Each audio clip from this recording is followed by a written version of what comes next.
नमस्कार, मैं student professor doctor अंतिमा आप सबका बहुत बहुत स्वागत करती हूँ आपके चैनल हिंदी डायरी में। आज का जो प्रश्न है कि क्या बिना नेट के पीएचडी कर सकते हैं?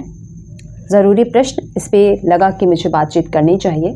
और इससे जुड़े तमाम और भी प्रश्न हैं, जैसे कि यदि नेट है या नहीं है तो पीएचडी करने या में क्या लाभ और क्या उसके नुकसान हो सकते हैं। दूसरी बात, यदि पीएचडी आप पहले से कर रहे हो और बीच में यदि आपका नेट या जेआरएफ होता है तो उसके लाभ जो है आपको कब और कैसे मिलते हैं। तो सबसे पहला जो प्रश्न है कि क्या बिना नेट के पीएचडी की जा सकती है, तो मैं आपको बता दूं कि अभी तक तो बिना नेट के पीएचडी के लिए आप आराम से अप्लाई कर सकते थे। इनफैक्ट आज के डेट तक भी जो यूनिवर्सिटी में पीएचडी के लिए अप्लाई हो रहा है वहाँ पे नेट नहीं मांगा जा रहा है, मतलब पीएचडी के लिए नेट अनिवार्य नहीं रहा है। अब लेटेस्ट जो यूजीसी नेट का जो एग्ज़ाम के पहले नोटिफिकेशन आया था उसमें ये नेट के एग्ज़ाम को उन्होंने 3 भाग में डिवाइड कर दिया था। पहला जो था वो नेट विद जेआरएफ था, दूसरा था ओनली नेट, तीसरा था ओनली फॉर पीएचडी। ये जो तीसरा क्लॉज जुड़ा है ओनली फॉर पीएचडी, ये जो है इससे काफ़ी ज़्यादा कन्फ्यूज़न हो गई है। अब ये कहा जा रहा है कि नेट के एग्ज़ाम में कुछ बेसिक नंबर लाने होंगे जो करने के बाद ही आप पीएचडी करने के एलिजिबल होंगे, लेकिन वो आपसे नेट की आपको सर्टिफिकेट नहीं मिलता है, वहाँ से केवल पीएचडी करने के लिए मिलता है। तो यदि ऐसा सर्टिफिकेट यूजीसी प्रोवाइड करवा रही है तो वह जल्दी ही यह भी नियम ले आएगी कि बिना नेट के या बिना नेट एग्ज़ाम दिए आप पीएचडी नहीं कर सकते हैं। लेकिन मैं आपको बता दूं, ये जो नियम है बहुत सारी यूनिवर्सिटी ने अभी तक अडॉप्ट नहीं किया है, नहीं लिया है। वो अभी तक बिना नेट के पीएचडी में एडमिशन कर रही हैं।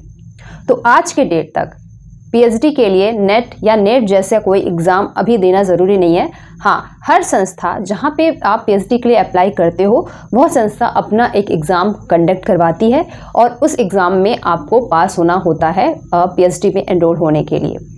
अब आज के बाद से कुछ नया यूजीसी का नियम आ सकता है, ऐसा पूरी संभावना है।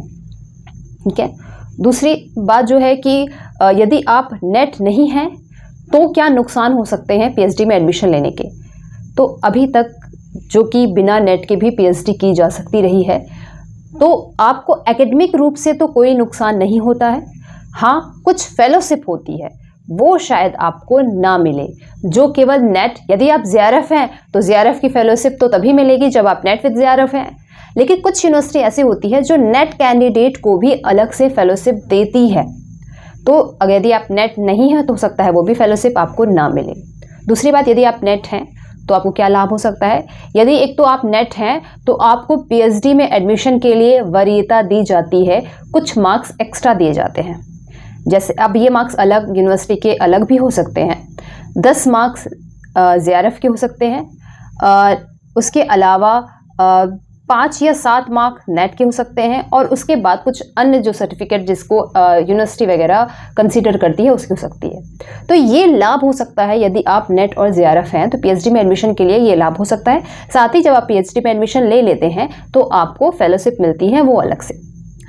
तीसरा जो महत्वपूर्ण प्रश्न है कि यदि आप पीएचडी में पहले से एडमिशन लिए हुए हैं, मतलब आपको 1 साल हो चुका है पीएचडी किए हुए और अब आपका नेट या जेआरएफ क्लियर होता है, तो जो कि जेआरएफ की जो फेलोशिप होती है वो 5 साल के लिए होती है, तो अब क्या करेंगे आप? क्या आपको आगे आने वाले पीएचडी खत्म होने के या 5 साल तक आपको फेलोशिप मिलेगी?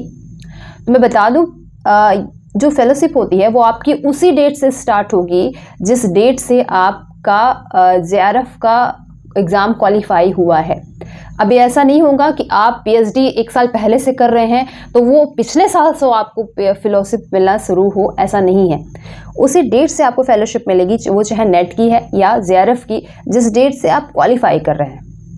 ठीक। उसके अलावा जो प्रश्न आता है कि यदि आप नेट क्वालिफाई किए हुए हैं या जेआरएफ क्वालिफाई किए हुए हैं तो आपको पीएचडी में अन्य किसी प्रकार का लाभ होता है।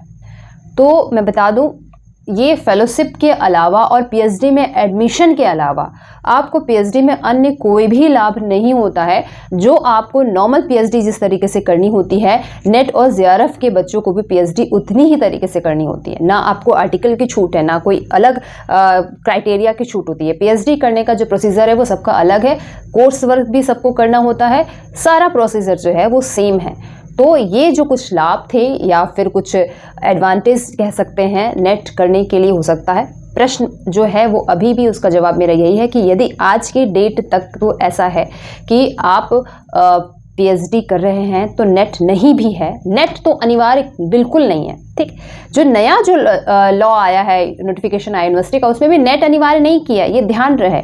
नेट के नीचे एक और उन्होंने कर दिया है क्राइटेरिया। अब उस क्राइटेरिया को वो पासिंग मार्क रखते हैं या फिर कुछ नंबर उसको डिवाइड कर देते हैं, वो जो है वो धीरे धीरे समय के साथ क्लियर हो जाएगा। लेकिन आज के डेट तक आप जिस भी यूनिवर्सिटी में एडमिशन ले रहे हैं वो यूनिवर्सिटी आपसे नेट के लिए कोई मांग नहीं कर सकती है। हाँ, नेट या जेआरएफ को वो वरीयता दे सकती है, उसको कुछ एपीआई स्कोर एक्स्ट्रा दिया जा सकता है। ठीक है, तो जो मेरे पास प्रश्न आए थे उनका जवाब मैंने इस वीडियो में दे दिया है।